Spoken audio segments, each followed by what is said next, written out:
ராமன், சீதா, லட்சுமணன், ஆஞ்சநேயர். இப்ப இந்த வடிவத்துல நீங்க பாத்துக்கங்க. ராமன் ஒரே ஒருத்தர், பெரிய பலசாலி, பெரிய கடவுள். கூட எதற்கு லட்சுமணன், கூட எதற்கு சீதா, கூட எதற்கு ஆஞ்சநேயர்? அவங்களுக்கெல்லாம் ஏன் இவ்வளவு கடவுள் சக்தி? அப்ப ராமன் கடவுள் சக்தி கொண்டவர், லட்சுமணன் கடவுள் சக்தி கொண்டவர், ஆஞ்சநேயன் கடவுள் சக்தி கொண்டவர், சீதா தேவி கடவுள் சக்தி கொண்டவங்க. இவங்க எல்லாரும் ஒன்றா சேர்ந்து ஒரு இடத்துல நின்னா அது இன்னொரு பெரிய சமத்தை ஏற்படுத்தும், ஒரு பலத்தை ஏற்படுத்தும். அந்த இடத்துக்கு தேவையான எனர்ஜி கிடைக்கும். இப்ப லட்சுமணன்ட்டு ஒரு தன்மை இருக்கு, அது கிடைக்கப்படும். ஆஞ்சநேயர்கிட்ட ஒரு தன்மை இருக்கு, அது நமக்கு கிடைக்கப்படும். சீதா கிட்ட ஒரு தன்மை இருக்கு, அது கிடைக்கப்படும். முழுமையா ராமன்ட்டு ஒரு தன்மை இருக்கு, அது கிடைக்கப்படும். இது எல்லாம் சேர்ந்து இருந்தா ஒரு மனிதன் முழுமை அடைகிறான்னு பொருள். இது எல்லாம் சேர்ந்ததுனாலதான் ஒரு முழுமை அப்படின்னு பொருள். இதுக்காகத்தான் ஒருத்தரோட சுத்தி சில செயலாக்கத்தெல்லாம் குறியீடாக வச்சிருக்கிறாங்க. சிவபெருமான் கழுத்துல நாகம் இருக்கிறதோ, அவர் சூலாயுதத்தை வச்சிருக்கிறதோ, அவருக்கு மேல கங்கை வெளியறதோ, அதற்கு மேல 3 இருக்கிறதோ, இது எல்லாமே எதை குறிக்குது அப்படின்னா அவருடைய அனுபவத்தை குறிக்கிறது, அதோடைய முழுமை தத்துவத்தை குறிக்கிறது, அதோடைய செயல் வடிவத்தை குறிக்குது. இப்ப கழுத்துக்குள்ள நாகம் உட்கார்ந்து இருக்கிறதுக்கு காரணம் என்னன்னா, நாகமும் அவரு நண்பரா, நாகமும் அவரு பிடிச்சு போனதா? நாகம் தன்மையில கழுத்து பகுதியில ஒரு பெரிய நரம்புகள் இருக்கு. அந்த நரம்பு வடிவம் சுருண்டு கிடக்கும். அந்த நரம்பு வடிவம் எப்போ ஒருத்தனுக்கு செயல்படுதோ அப்ப அவன் ஆழகால விஷத்தை முறிக்கிறதுக்கு தயாராகிறான். அதான் மும்மலத்தை அறுக்கிறதுன்னு சொல்லுவாங்கல்ல. அப்ப கழுத்துல ஒருத்தனுக்கு நாகம் படம் எடுத்து நின்னா அங்க ஒரு நரம்பு சுருண்டு இருக்க நரம்பு விழிச்சுச்சுன்னா, அந்த நரம்பு வெளிப்பட்டுச்சுன்னா அவன் விஷத்தை முறிக்கிறதுக்கு, அந்த விஷத்தன்மையை எடுக்கிறதுக்கான வாய்ப்பை உருவாக்குவாங்கிறதுக்கு பொருள் அது. அப்ப ஒவ்வொரு பொருளையும் வச்சிருக்கிறாங்கல்ல, இந்த ஒவ்வொரு பொருள்கிட்டையும் ஒரு தத்துவம் இருக்கு, உடல் ரீதியாக ஒரு அனுபவம் இருக்கு. உடல் சம்பந்தமாக, நரம்பு சம்பந்தமாக நமக்குள்ள இருக்கிற செயல் வடிவத்தை தான் சிவனுக்கு புகைப்படத்துல சுத்தி ஒரு செயலை வைத்திருக்கிறாங்க. எல்லா பொருளுக்குள்ளயுமே ஒரு உடல் சம்பந்தமான ஒரு தொடர்பு இருக்கு. இந்த தொடர்பை துல்லியமா எப்படி கண்டறிய முடியும்னா, பின்னாட்கள்ல தவம் பண்ணி போகும்போது அது உடல் சம்பந்தமா ஒரு இடத்தை நீங்க கடக்கும் போது அந்த தத்துவத்தை உங்களுக்கு சொல்லி கொடுக்கும். வேல் தத்துவத்தை, மயில் தத்துவத்தை, சேவல் தத்துவத்தை, முருகன் தத்துவத்தை, ஓமோட தத்துவத்தை, சங்கோட தத்துவத்தை, சிவனோட தத்துவத்தை, ராமனோட தத்துவத்தை, சீதாவோட தத்துவத்தை, கிருஷ்ணனோட தத்துவத்தை, அந்த சங்கு சக்கரத்தோட தத்துவத்தை, இந்த இயேசுவோட தத்துவத்தை, 5 வேளை தொழுகி இருக்கிற இஸ்லாமோட தத்துவத்தை, இது எல்லாத்தையுமே மனிதன் ஒவ்வொரு இடத்துல இருந்து உடல்ல ஒரு அனுபவத்தை பெறதான் காட்டும். இப்ப இங்க நிறைய பேருக்கு, உங்களுக்கு எல்லாருக்குமே தனிப்பட்ட முறையில கொஞ்சம் அனுபவம் இருக்கு. நீங்களே சில விஷயத்த சொல்லுவீங்க, நீங்களே எல்லா விஷயத்தையும் பேசுவீங்க.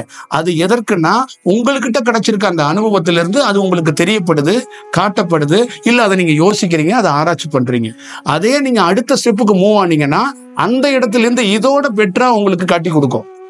இப்ப ஒரு மனிதன் தியானம் பண்ணி நல்ல ஒரு இடத்துல சில செயல்லாம் தெரியுது. அவர் என்ன சொல்றாருன்னா, எனக்கு இந்த இடத்துல இதெல்லாம் தெரியுது, எனக்கு இதெல்லாம் காட்சி இருக்கு, இதுதான் நான் பார்த்த நிஜம் அப்படின்னு அறுதிட்டு அவர் சொல்றாரு. அதே ஒரு 6 மாசம் கழிச்சு இன்னொரு பெரியவர் வர்றாரு. அவர் இன்னொரு விஷயத்த அந்த இடத்துல அதே இடத்த சொல்றாரு, எனக்கு இந்த இடத்துல இது தெரியுதுங்கிறாரு. இவரு இது தெரியுதுனாரு, அங்க வேற எதுவுமே இல்லைன்னாரு. அவர் என்ன சொல்றாருன்னா, அங்க எனக்கு ஒரு பொருள் தெரியுதுங்கிறாரு. இவர் என்ன சொல்றாருன்னா, அந்த பொருள் மிதக்குதுங்கிறாரு. இன்னொருத்தர் பெரியவர் வர்றாரு, அந்த இடத்துக்குள்ள அந்த பொருள் பேசுதுங்கிறாரு. இன்னொருத்தர் வர்றாரு, அந்த பொருள் என்ன கூப்பிட்டுச்சுன்னாரு. கடைசியா இன்னொருத்தர் வந்தாரு, அவர் என்ன சொன்னாருன்னா, அங்க பொருளே இல்லைன்னாரு. இப்ப இதுதான் இங்க நடக்குது. இதை தெரிஞ்சுக்கணும். இப்ப ஒவ்வொரு குருமார்களும் ஒவ்வொரு கிளாஸ்ல என்ன சொல்லுவாங்கன்னா, அவங்களுடைய அனுபவத்திலிருந்து உங்ககிட்ட ஒண்ணு சொல்லுவாங்க. ஒரு தாய்கிட்ட இருக்கிற நாலேஜில தான் பிள்ளைகிட்ட சொல்ல முடியும், தந்தைகிட்ட இருக்கிற நாலேஜில் பிள்ளைகிட்ட சொல்ல முடியும், இல்லைன்னா யார்ட்டையாவது கேட்டுட்டு சொல்ல முடியும். இதுதான் இது செயல் வடிவம். அப்ப இது எப்படின்னா, ஒவ்வொரு இடத்தையும் நீங்க கடந்தாதாங்க அதோடைய முழுமையான அனுபவத்தை சொல்ல முடியும். நீங்க ஃபர்ஸ்ட் படியில நின்றுகிட்டு எனக்கு சிவபெருமான் உயரத்துல சூலாயுதத்தோட நிற்கிறாரு, எனக்கு தெரிஞ்சிருச்சு அப்படின்னு சொன்னா அது முறையா இருக்காது, அது சரியா இருக்காது. நீங்க முதல்ல ஃபர்ஸ்ட் படியில தான் நிக்கிறோமாங்கிறத உறுதிப்படுத்திக்கணும். அடுத்தது நம்ம அடுத்த படி ஏறுவோமாங்கிறதையும் உறுதிப்படுத்திக்கணும். அடுத்தது ஒரு செயலுக்குள்ள போகணும். இதைதான் யோகிகள் சொன்னாங்க, அவசரப்பட்டுறாத தம்பி. சிங்கத்துக்கும் சர்க்கஸ்ல இருக்கிற அந்த சர்க்கஸ் காட்டும் போது உயிர் உயிர் கூட போயிடும். ஆனா ரிஸ்க் எடுத்து ஒருத்தர் பயிற்சி எடுத்து அந்த சிங்கத்துக்கிட்ட போய் சாகசம் எல்லாம் பண்றாரு. அந்த சாகசம் பண்றத மக்கள் ரசிக்கிறாங்க. அந்த மாதிரி ஒரு அனுபவம் தியானத்துல பண்ணிக்கிட்டு இருக்கவன் சாகசம்லாம் பண்ணக்கூடாது. நல்ல முழுமையா கண்டறிஞ்சிட்டு அதுக்கப்புறம் உன்னை நீ போ மகனே அப்படின்னு நாங்களே துரத்துவோம். நான் சொன்னேன்ல, ஒரு மாலையா கோத்ததுக்கு அப்புறம் நீ போப்பா, நீ போய் ஏதாவது சொல்லு, ஏதாவது பேசு, போ ஏதாவது ஒண்ணு கொடுத்துட்டு வா. சில பேர் வந்தாங்க, வயிற்று வலினா மருந்து கொடுத்தாங்க. சில பேர் வந்தாங்க, கொஞ்சோண்டு இப்படி திரும்பி பார்த்தாங்க, அவங்களுக்கு பெரிய மாற்றம் ஆயிடுச்சு. சில பேர் வந்தாங்க, அவங்க சும்மா ஒரு கையில கொட்டாங்குச்சி கிடந்துச்சு, அதை எடுத்து கொடுத்தாங்க, அவன் கோடீஸ்வரன் ஆயிட்டான். இந்த மாதிரிலாம் நடந்திருக்கு. பழனியில ஒருத்தர் சும்மா போனாரு, அவர்கிட்ட போனவர்கிட்ட கையில வச்சிருந்த திருவோட்டை கொடுத்தாரு, இதை போய் கல்லாவுல வச்சுக்கிட்டு உட்காந்து கிடான்னாரு. அவர் தான் இன்னைக்கு பழனியில நம்பர் 1 கோடீஸ்வரரா இருக்கிறார். அப்ப அது ஒரு செயல் வடிவம் இருக்கு.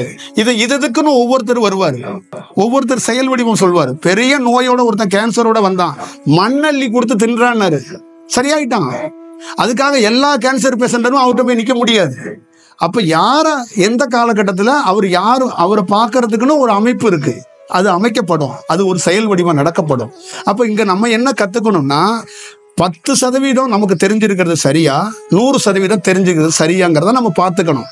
10% தெரிஞ்சு வச்சுக்கிட்டு நம்ம ஆர்கியூமெண்ட் பண்றது சரியா இருக்காது. அதுல பாதிப்படைய போறது நாம தான். காலங்காலமாக ராமனை விமர்சனம் பண்றவங்க இந்தியாவில் நிறைய பேர் இருக்காங்க, சிவனை விமர்சனம் பண்றவங்க நிறைய பேர் இருக்காங்க, மதத்துக்காக போராடுறவங்க நிறைய பேர் இருக்காங்க. ஆனா ராமனோ சிவனோ கிருஷ்ணனோ அழுததோ வருத்தப்பட்டதோ இல்லை. ஆனா விமர்சனம் பண்ணவங்க தான் அழிஞ்சுக்கிட்டே இருக்கிறாங்க. ஆனா காலங்காலத்துக்கு ராமனும் இருக்கிறான், சிவனும் இருக்கிறான், அது அழியவே மாட்டுது, அது அப்படியே தொடர்ச்சி ஆகிட்டே போகுது. அப்ப அதுல இருந்து என்ன தெரிஞ்சுக்கணும்னா, நீ ஒரு பொருளை தெரியாமையே விமர்சனம் வைக்கிற, ஒரு பொருளை அறியாமையே ஒரு செயல் பண்ற. தர்க்கமும் வாதமும் ஒரு மனிதனை பலவீனம் தான் படுத்தும், எப்பயும் உயர்ந்தெல்லாம் கொண்டுட்டு போவாது. எப்பயுமே ஒரு செயல் ஆராய்ச்சி என்பது உனக்குள்ள இருந்து பண்ணணும், நீ தேடணும், நீ ஒரு செயல் வடிவத்தை வச்சுக்கணும். தர்க்கம் பண்ணாப்புல என்ன கிடைக்க போகுது, வாதம் பண்ணாப்புல என்ன கிடைக்க போகுது? எனக்கு ஒண்ணு தெரிஞ்சிருச்சுன்னு நீ சொல்ற. இந்த உலகத்திலே படைச்ச எத்தனையோ பேர் உயர்ந்த யோகிகள் எல்லாத்தையும் தெரிஞ்சுக்கிட்டு எனக்கு ஒன்றும் தெரியலங்கிறான். பைத்தியம் மாதிரி சிரிக்கிறான், நான் ஒரு பைத்தியம்ப்பா என்கிட்ட வந்தியாங்கிறான். அவனுக்கு எல்லாம் தெரிஞ்சிருக்கு, ஆனா எதுவுமே தெரியலங்கிறான். ஏன்னா அவனுடைய செயல் அவன்கிட்ட போய் தனிப்பட்ட முறையில கேட்டா, என்னோட ரொம்ப தெரிஞ்சவன்லாம் அமைதியா இருக்கிறான், நான் பெரிய பெரிய ஒளியெல்லாம் பார்த்துருக்கேன்ப்பா, அவன் எல்லாம் பேச மாட்டாங்கப்பா, நான் என்னத்தப்பா பேசுறது, நம்ம கொஞ்சம் பார்த்துதாப்பா இருக்கணும் அப்படிங்கிறான். இப்ப இதை நீங்க தெரிஞ்சுக்கணும். இதை நிறைய பேர் தெரிஞ்சுக்க மாட்டாங்க. இதெல்லாம் புரிஞ்சு ஒரு தெளிவடைஞ்சு ஒரு செயல் செய்யணும். அப்ப நமக்குள்ள தியானத்துல நடக்க போற செயல் எல்லாத்தையும் சக்கரை பொங்கல் மாதிரி, பொங்கல் அன்னைக்கு 7 கூட்டு 6 கூட்டு இலைகள் வைக்கிற மாதிரி நமக்கு ஒண்ணு தெரிஞ்சிருச்சு அப்படிங்கிறத வெளிப்படுத்துறதோ, இல்ல நமக்கு இதெல்லாம் தெரியுது. நிறைய பேர் ஒப்பீடல் பண்ணுவாங்க. இப்ப நம்ம சேனலே பாக்குறவங்க, நீங்களும் நானும் ஒரே மாதிரி தான் இருக்கிறோம், நீங்களும் நானும் ஒரே மாதிரி தான் யோசிக்கிறோம், உங்களுக்கு பற்ற மாதிரி தான் எனக்கு அனுபவம், எனக்கும் தெரியுதுங்க. ஒளி எல்லாம் நீல கலர் ஒளி வருது, நிறைய இறைவன் பேசுறான், சித்தர்கள் பேசுறாங்கலாம் நிறைய பேர் சொல்றாங்க. அப்ப இது ஒப்பீடல்கள், இந்த கணக்கிடல்கள்லாம் நம்ம தாண்டி நாம கடந்து போக வேண்டிய பயணங்கள் ரொம்ப தூரம் இருக்கு. அப்போ ஒரு அனுபவம் பெற்றுட்டீங்கன்னா அங்க நீங்க யாருமே உங்களுக்கு தேவைப்பட மாட்டாங்க, நீங்க பிரகாசமான ஆளாயிருவீங்க. அங்க வேற மாதிரி நடந்துரும். உங்களை யாராலையும் தடுத்து வைக்க முடியாது. எந்த சுப்ரீம் பவர் கொண்டவரும் அரசாங்கமோ இல்ல பெரிய ராஜா கூட ஒரு பெரிய தவம் பண்ணவன தடுக்க முடியாது, ஒரு செயல் வடிவம் பண்ண முடியாது. அவர் எந்த வேலைக்கு வந்தாரோ அந்த வேலையை செய்வார், அவர் உட்கார்ந்த இடத்துலயும் செய்வாரு, நடந்து போயும் செய்வாரு. அதே மாதிரிதான் உங்கள்கிட்ட எல்லாத்தையும் சொல்றேன். நீங்க அனுபவங்கிறத ஒண்ணு பெற்றுட்டீங்கன்னா நீங்க போய் டவுட் எல்லாம் என்கிட்ட கேட்க வேண்டியதில்லை, தானாவே நீங்க ஒரு வேலை செய்வீங்க, நீங்க வேற இடத்துக்கு போயிருவீங்க. அப்ப நம்மளுடைய இந்த உரையோட ஒட்டுமொத்தமான சாரமா என்ன சொல்றதுன்னா, அந்த அனுபவம் பெற வரைக்கும் கொஞ்சம் பொறுமையா இருங்க, கொஞ்சம் நிதானமா இருங்க. அதை நீங்க முழுமை பற்றுக்கிட்டு உங்களுக்கே ஒரு நாள் முழுமையான பணியை நீங்க செய்யுங்க, ஒரு முழுமையான பணி ஆற்றுங்க.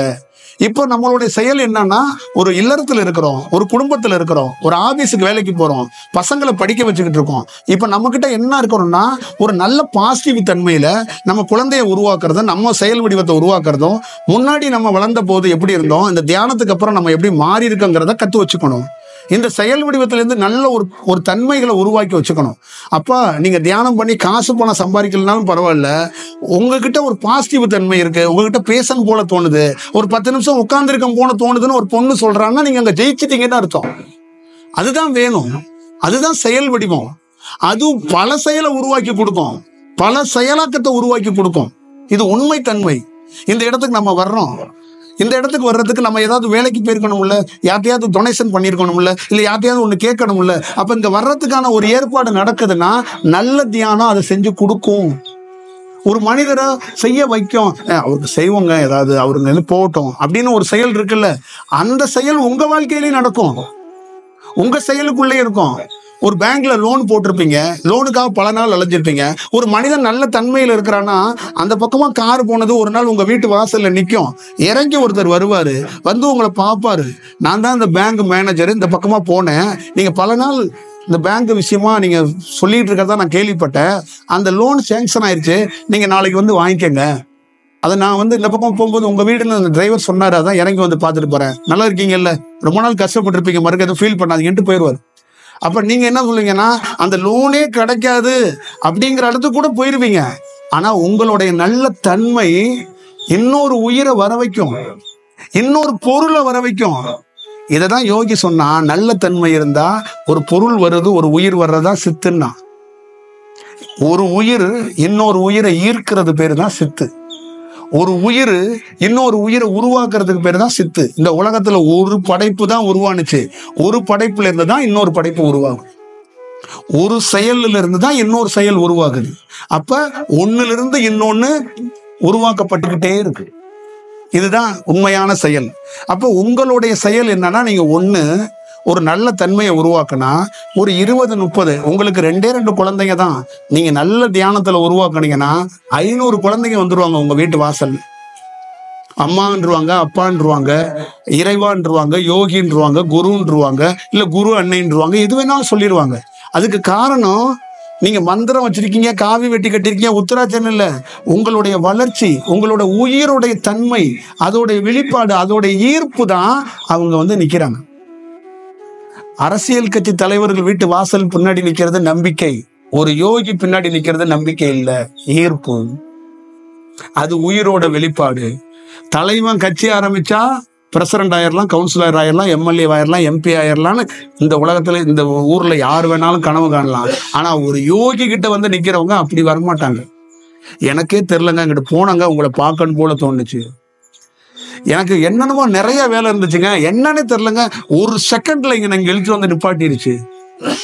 இன்னும் நிறைய பேர்லாம் சொல்றாங்க 10 வருஷமா ஆச்சுங்க, ஏன் உங்க கூட இருக்கிறேன்னு எனக்கே தெரிலங்கன்னு சொன்னவங்க எல்லாம் இருக்கிறாங்க. சில பேர்லாம் சொல்றாங்க நீ போடா அப்படின்னு சில யோகி எல்லாம் சொல்லியிருக்காங்க. 40 ஆண்டுகள் ஆச்சும் அவர் போகவே மாட்டாரு. ஏன்னா நான் உங்களை விட்டா எனக்கு, உங்களை விட்டு நான் வந்து கூட போக முடியாது என்னால அப்படிங்கிறாங்க. அப்ப என்னன்னா அந்த உயிரோட ஈர்ப்பு, அது பாசம் கிடையாது, அது வந்து மூட நம்பிக்கை இல்லை, அதுதான் ஈர்ப்பு, அதுதான் செயல். இப்ப கணவன் மனைவிக்குள்ள சண்டை வராம இருக்கணும்னா கெமிஸ்ட்ரி எல்லாம் கிடையாது, உயிர் ஈர்க்கணும், உயிர் ஈர்த்தாதான் வேலை நடக்கும், இதுதான் செயல். ஒரு மனைவிய ஒரு கணவன் உயிர் ஈர்க்கணும், ஒரு கணவனுடைய உயிர் வந்து மனைவியை ஈர்க்கணும். இது இருந்தா அதுதான் அகத்தியர் லோகமுத்ரா, அதுதான் பார்வதி சிவன். இதுதான், இது ஈர்த்துச்சுதான் படைப்போட தத்துவம் நடக்கும். அப்ப ஒரு பெரிய செயலாக்கத்தை உருவாக்க முடியும். இதுதான் பெரிய பெரிய செயலாக்கமா சொல்றது. இததான் எல்லாரும் உணர்ந்து கொள்ளணும். அப்ப அந்த செயல் வடிவத்தை கொண்டு வரணும். அப்ப நமக்குள்ள இருக்கிற நல்ல தன்மைகளை உருவாக்குறதுக்கு தான் ஒருத்தர் போராடணுங்கிறதா நம்ம சொல்றது. இதுதான் அதோடைய தத்துவமாக, அதோட வடிவமாக எடுத்து கொடுக்கறதுக்கான காரணமா இருக்கு. நான் பார்த்த எத்தனையோ குகைகள்ல, ரொம்ப டீப்பான குகைகளுக்கெல்லாம் போயிருக்கேன். அந்த குகைகள்ல நாகம் இருக்குன்னா நாகத்தோட அந்த வாசனை எனக்கு தெரியும். ஒரு நாகம் கூட நமக்கு முன்னாடி வராது. பெரிய பெரிய குகைகள்ல நாகம் வசிக்கிறது, அதோட வாசம் நமக்கு வரும், ஆனா அந்த நாகம் நம்ம கிட்ட வராது. ஏன்னா அதோடைய வளர்ச்சியை பார்த்து தான் வரும், அதோடைய செயல் வடிவத்தை பார்த்துட்டு தான் ஒருத்தரை சந்திக்கிறதுக்கு வரும். இதுதான் அந்த செயல் வடிவம். அதனாலதான் பெரியவங்க சொல்லுவாங்க, கண்டறிந்து ஒரு வேலையை செய்ய வேணும். அப்ப ஒரு குருவை பார்க்கணும்னா என்ன ஆகும், தானா நிகழணும். நாம நிகழ்த்துறது ஒண்ணு, தானா நிகழ்றது ரொம்ப ரொம்ப ரொம்ப ரொம்ப ரொம்ப நல்ல செயல்னு சொல்லுவாங்க.